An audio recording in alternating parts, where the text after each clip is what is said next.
راہ زندگی، راہ زندگی، راہ زندگی، راہ زندگی، راہ زندگی، راہ زندگی۔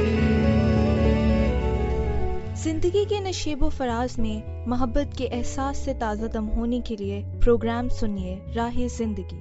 ہوا کے دوش پہ آپ سب کی سماعتوں کی نظر جوشوا کا سلام۔ امید کرتا ہوں کہ آپ سبھی خیر و عافیت سے ہیں، اپنے اپنے کام خوب اچھے سے سر انجام دے رہے ہیں۔ میری دعا ہے کہ آپ سدا خوش رہیں، سدا سلامت رہیں، خداوند تعالیٰ آپ کو خوش رکھے اور آپ کے کام میں بہت ترقی عطا فرمائے، آمین۔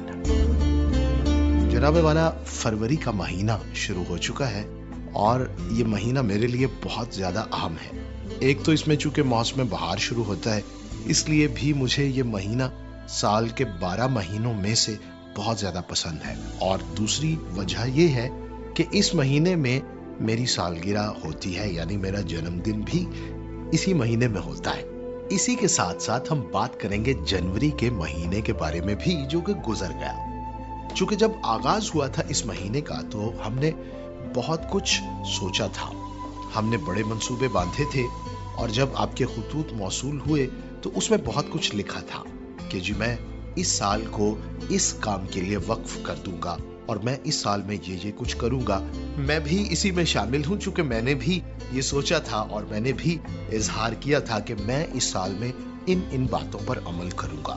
تو آئیے ہم دیکھیں اور تھوڑا سا جائزہ لیں گزرے ہوئے ایک مہینے پر کہ ہم نے اپنے منصوبے کے مطابق کتنا کام کیا۔ کہیں ایسا تو نہیں ہوا کہ وہ ہماری باتیں ہی رہ گئیں، یا وہ سب کچھ ہمارے کاغذ اور قلم کی حد تک ہی رہ گیا؟ اگر ایسا ہے تو جناب اب بھی وقت ہے، ایک مہینہ گزرا ہے، ابھی یہ دوسرا مہینہ ہے، دوسرے مہینے کا آغاز ہے، تو ابھی بھی ہم ہمت نہ ہاریں، حوصلہ مند ہوں، اٹھیں، خدا سے دعا کریں کہ خداوند قدوس ہماری سستی اور کاہلی کو دور کرے، رکاوٹوں کو دور کرے، اور ہم ان منصوبوں پر عمل درآمد شروع کر دیں۔ لیکن ایک بات ہم سب نے سامنے رکھنی ہے کہ سال 2026 میں ہم نے خوب کامیاب ہونا ہے، اپنی تمام پریشانیوں پر غالب آنا ہے، رکاوٹوں کو دور کرنا ہے۔ بزنس کر رہے ہیں، چھوٹا کام ہے، بڑا کام ہے، تعلیم ہے یا کچھ بھی ہے، جس شعبے میں ہم گزشتہ سالوں میں ناکام ہوئے، آئیے سال 2026 میں ہم کامیاب ہوں خدا کے پاک نام سے۔ خداوند یسوع المسیح نے فرمایا، پس جب تو خرائط کرے تو اپنے آگے نرسنگا نہ بجوا، جیسا ریاکار عبادت خانوں اور کوچوں میں کرتے ہیں، تاکہ لوگ ان کی بڑائی کریں۔ میں تم سے سچ کہتا ہوں کہ وہ اپنا اجر پا چکے ہیں۔ بلکہ جب تو خرائط کرے تو جو تیرا داہنا ہاتھ کرتا ہے اسے تیرا بایاں ہاتھ نہ جانے، تاکہ تیری خرائط پوشیدہ رہے۔ اس صورت میں تیرا باپ جو پوشیدگی میں دیکھتا ہے تجھے بدلہ دے گا۔ سن رہے تھے تلاوت کلام مقدس۔ یقیناً خدا کا کلام ہماری رہنمائی کرتا ہے، وہ ہر دم ہمارے ساتھ ساتھ ہوتا ہے، ہمارے قدموں کے لیے چراغ ہوتا ہے، ہماری راہ میں روشنی کرتا ہے، تاکہ ہم جو قدم اٹھائیں وہ روشنی میں اٹھائیں اور ہم خوب کامیاب ہوں۔ اس سے پہلے کہ میں میسج اور خطوط پڑھوں، پروگرام کا پتہ نوٹ فرما لیجئے۔ پروگرام میں خط لکھ کر بھیجنے کے لیے پتہ ہے پروگرام راہ زندگی، پی او باکس نمبر 117 یعنی 117 فیصل آباد پاکستان۔ کال یا میسج کے لیے ہمارا نمبر ہے 0316 74 77 655۔ ہمارا فیس بک اکاؤنٹ ہے PCRM فیصل آباد کے نام سے، اور PCRM TV کے نام سے ہمارا یوٹیوب چینل ہے۔ ہم منتظر رہیں گے آپ کی جانب سے فیڈ بیک کے، تو جناب شامل کریں گے آپ کے میسیجز۔ ہمارے بہت ہی پیارے، بہت ہی ہر دل عزیز لسنر بھائی پروفیسر عبدالحمید مجروح صاحب نے لکھا، جنڈ ضلع اٹک سے، لکھتے ہیں کہ میں آپ سب کے لیے دعا گو ہوں۔ بہت بہت شکریہ۔ اسی کے ساتھ ساتھ انہوں نے تفصیل سے لکھا کہ بڑے عرصے کے بعد آج خصوصی طور پر وقت نکال کر رات کے 11 بجے باقاعدہ اور باضابطہ طور پر پروگرام راہ زندگی پر تبصرہ کرنے کی جسارت کر رہا ہوں۔ یہ 21ویں صدی ہے اور نفسا نفسی کا عالم ہے،